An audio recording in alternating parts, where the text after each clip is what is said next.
وەکو پانۆرامایەکی کورتی ڕووداوەکانی چەند کاتژمێری ڕابردووی یاخود بەرەبەیان ئەمەوێ هەندێک شت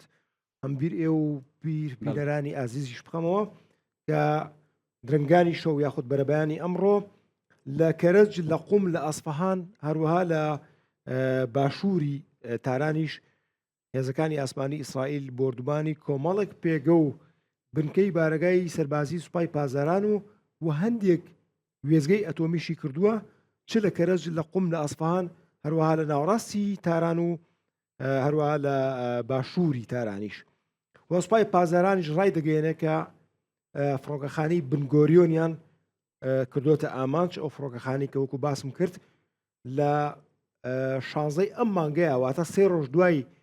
دەستپێکردنی هێرش و بۆردومانە چڕەکانی ئیسرائیل بۆ سەر تاران باسی لەوە کرد کە و فڕۆکەخانەیان بە تەواوەتی چۆڵ کردووە بەڵام سوپای پازاران ئەمڕۆ دەڵێت بەرەبەیانی ئەمڕۆ هێرشمان کردوتە سەر فڕۆکەخانەی بنگۆریۆن وە سوپای پازارانی چەند ڕاگەیەندراویشی دیکە هەیە لەوانە ئەڵێ موشکی جۆری شاهید 136 توانێتی سیستمی بەرگری ئاسمانی ئیسرائیلی ببەزێنێت و هەندێک ئامانج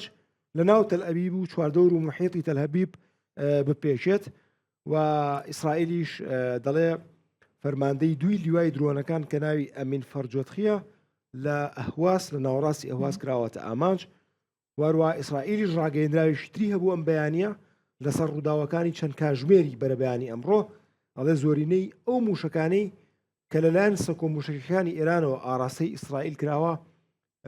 سیستمی بەرگری ئیسرائیل یاخود گومەزی ئاسنین توانوێتی زۆرینەی و موشەکانە بخاتە خوارەوە و بەڵام سوپای پازاران دەڵێت نەخێر ئێمە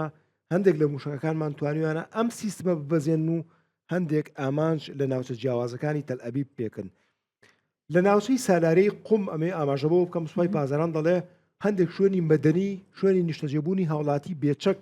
کراوەتە ئامانج لە سالاریەیە لە قومە ئێمازانین قوم چەند سەد کیلۆمەترێک لە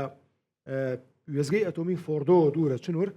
دەڵێ 2 کەس کوژراون و تا ئێستا 4 کەسی تر برینارن و ئەمڕۆژ عەباس عێراقچی گەشتۆتە تورکیا بۆ بەشداریکردن لە ڕێکخراوی هاریکاری ئیسلامی کە وەزارەتی دەرەوەی چەند وڵاتێکی ئەندام لەو ڕێکخراوەیە تاوەتۆی هەندێک باس و خواسەکەن